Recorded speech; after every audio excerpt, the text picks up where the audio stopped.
نروژ کشوری سرد اما به همان اندازه زیبا در شمال اروپا است. کشوری که با زیبایی و طبیعت بکرش میتونه شما رو به عالم رویا ببره. نروژ جزو کشورهای اسکاندیناویه. این کشور به خاطر خط ساحلی و فیورت‌های مشهورش، یعنی شاخه‌های باریک دریا که میان صخره‌های بلند قرار گرفتند، شناخته میشه. اما یا نروژ فقط به خاطر زیبایی‌های طبیعیش مشهوره؟ قطعاً نه. بر اساس شاخص توسعه انسانی سازمان ملل، نروژ در میان 189 کشور بالاترین امتیاز رو کسب کرده. این شاخص بر پایه عواملی مانند سطح آموزشی، امید به زندگی هنگام تولد و قدرت خرید مردم محاسبه میشه و نروژ سالهاست که رتبه نخست خودش رو حفظ کرده. همچنین طبق گزارش‌های شادی در جهان، در سال 2022 نروژ در جایگاه 8م قرار گرفت. با توجه به اقتصاد، طبیعت و نظامی که انسان رو در اولویت قرار میده، این موضوع چندان هم عجیب نیست. در این ویدئو تصمیم دارم درباره ویژگی‌های جالب نروژ و چیزهایی که اگر روزی به آن سفر کردید بهتر است بدانید صحبت کنم. پس اگر آماده سفر به شادترین کشور جهان هستید، بیاین تا ویدئو را شروع کنیم.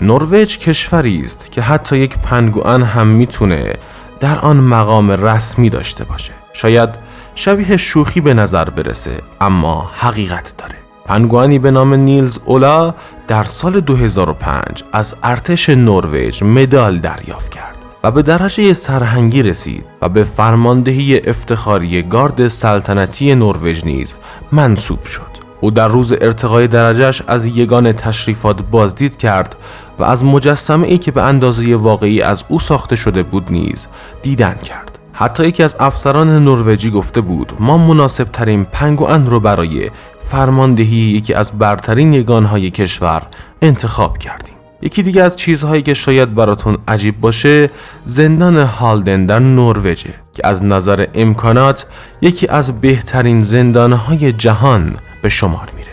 در این زندان به جای مجازات بر اصلاح و بازپروری زندانیان تمرکز میشه و گفته میشه زمانی که این افراد دوباره به جامعه باز میگردند دیگر اثری از رفتارهای گذشتهشان در آنها دیده نمیشود. سلولها بسیار تمیز و مجهز هستند. هر اتاق دارای تلویزیون، حمام، تخت، یخچال، کتابخانه، میز مطالعه، پنجره‌های بزرگ، صندلی و حتی اینترنته.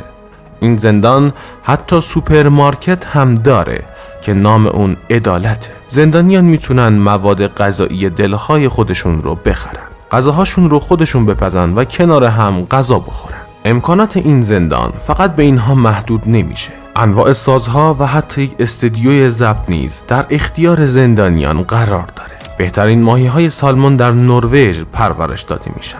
این موضوع به خودی خود عجیب نیست، اما نکته جالب اینه که برخلاف تصور رایج، سوشی سالمون نخستین بار در دهه 1980 توسط نروژی ها معرفی شد. در واقع این نروژی ها بودند که استفاده از ماهی سالمون در سوشی را به ژاپنی ها آموختند. یکی دیگر از موضوعاتی که شاید برایتان جالب باشد و در واقع بهتر است در همه کشورها وجود داشته باشد، حقوق حیوانات.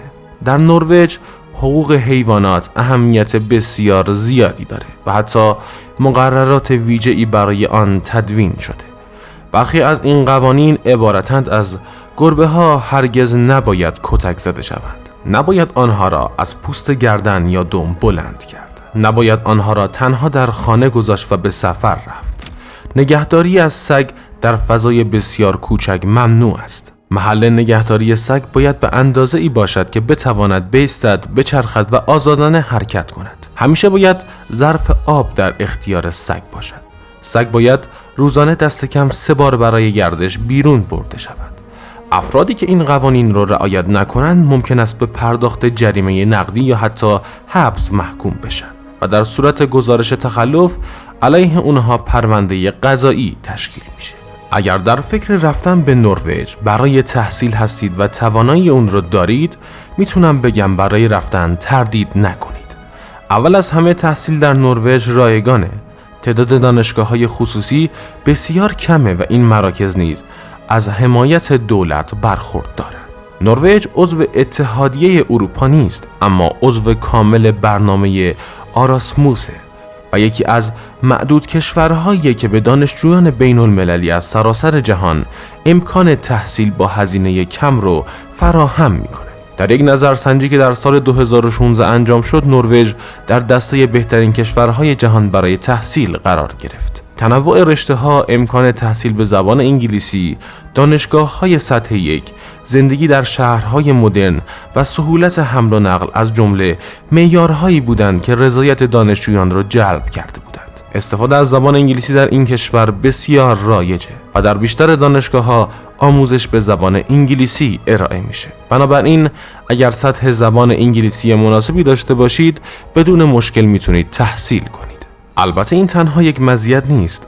اگر از یک دانشگاه پذیرش بگیرید، بورسیه‌های متعددی برای دانشجویان بین‌المللی وجود داره که بخشی از هزینه‌های زندگی از جمله مسکن و غذا رو پوشش میده. همچنین در طول دوران تحصیل دانشجویان میتوانند تا 20 ساعت در هفته کار کنند. نروژ 4 دانشگاه در میان 500 دانشگاه برتر جهان داره. بر اساس رتبه بندی دانشگاه‌های جهان در سال 2022 دانشگاه اسلو در رتبه 102 جهان قرار داره و بهترین دانشگاه نروژ محسوب میشه. این دانشگاه تاکنون 4 برنده جایزه نوبل داشته و اهمیت زیادی به پژوهش و علم میده. در نروژ حداقل دستمزد رسمی وجود نداره، اما برای اینکه دید بهتری داشته باشید مثالی میزنم. فرض کنید به عنوان نیروی خدماتی کار میکنید. میانگین دستمزد ساعتی 30 یورو.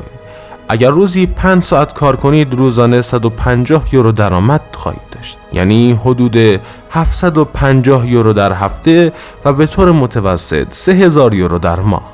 البته کیفیت زندگی را نباید فقط از دید اقتصادی سنجید. نداشتن نگرانی درباره آینده، زندگی بدون استرس و بسیاری از مزایای دیگر باعث شده مردم نروژ فرصت بیشتری برای پرداختن به علایق خود و لذت بردن از طبیعت داشته باشند. یکی از مهمترین دلایل این موضوع میانگین 33 ساعت کار در هفته هستش. برای مقایسه با ایران میتونید در کامنت ها بگین شما در هفته چند ساعت کار میکنید. وقتی هم زمان کافی و هم درآمد مناسب برای پرداختن به سرگرمی ها و علایق خود داشته باشید، کیفیت زندگی بالا می رود. نروژ که به خاطر پدیده‌های طبیعی شگفت انگیزش به ویژه شفق قطبی شناخته میشه، از کشورهای اسکاندیناویه که جلوه فراواقعی شمال را نه تنها در آسمان بلکه در ناهمواری‌های طبیعیش نیز میتوانید ببینید. آب و هوا، جغرافیا، دریاچه‌ها، یخچال‌های طبیعی، سرمای هوا و چشمه‌های آب گرم همگی گنجینه‌های طبیعی فراوانی را برای کشف در اختیار شما قرار میدهند و این شکوه طبیعی در نروژ به زیباترین شکل با یکدیگر آمیخته شده. وقتی نام نروژ به میان میاد، معمولاً شفق قطبی و فیورت‌ها اولین چیزهایی هستند که به ذهن میرسند. سواحل غربی نروژ دارای فیورت‌های فراوانی هستش که به داشتن زیباترین مناظر طبیعی جهان شهرت دارند. برای بازدید از این فیورت‌ها گزینه‌های مختلفی وجود داره و میتونید از شهرهای برگن یا اسلو به آنها دسترسی پیدا کنید. و البته همانطور که گفتم شفق قطبی نیز وجود داره. به نظر من شفق قطبی بدون تردید یکی از شگفت انگیزترین پدیده‌های طبیعی روی کره زمینه. اگر میخواید اونها رو ببینید، میتونید بین ماه‌های نوامبر تا فوریه به مجمع الجزایر سلوادور که بخشی از قلمروی نروژ سفر کنید. فقط زیبایی‌های طبیعی نیست که شما رو شگفت زده میکنه. آب و هوای نروژ هم ممکنه برخلاف تصورتون باشه، زیرا این کشور اونقدرها هم که فکر میکنید سرد نیستش. البته دما از منطقه‌ای به منطقه دیگه متفاوته. به نظر من نروژ با شفق قطبی، طبیعت بی‌نظیر، نظام آموزشی و کیفیت بالای زندگی کشوری است که هر کسی باید دست کم یک بار در زندگی اون رو تجربه کنه. اگر شما تجربه سفر به این کشور رو داشتین، خوشحال میشم در بخش کامنت ها تجربیاتتون رو با ما به اشتراک بذارید.